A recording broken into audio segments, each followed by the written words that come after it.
Prime Minister Narendra Modi lauded the historic PM-WANI scheme, adding that it will revolutionize the tech world and significantly improve the Wi-Fi availability across India. Taking to microblogging site Twitter, he said that it will further ease of doing business and ease of living. The Union Cabinet chaired by PM Modi gave its approval for the proposal of DOT and setting up public Wi-Fi networks, which will be known as PM-WANI. This will be done by public data office aggregators to provide public Wi-Fi services through public data offices.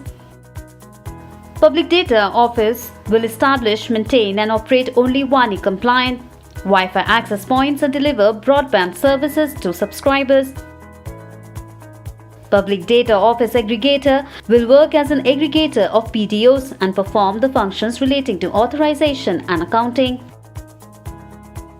App provider will develop an app to register users and discover WANI-compliant Wi-Fi hotspots in the nearby area and display the same within the app for accessing the internet service. On the other hand, Central Registry will maintain the details of app provider, PDOs and PDOs.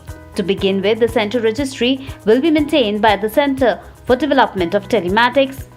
While no registration would be required for PDOs, PDOs and app providers will get themselves registered with DOT through online registration portal Saral Sanchar. Registration will be granted within 7 days of the application.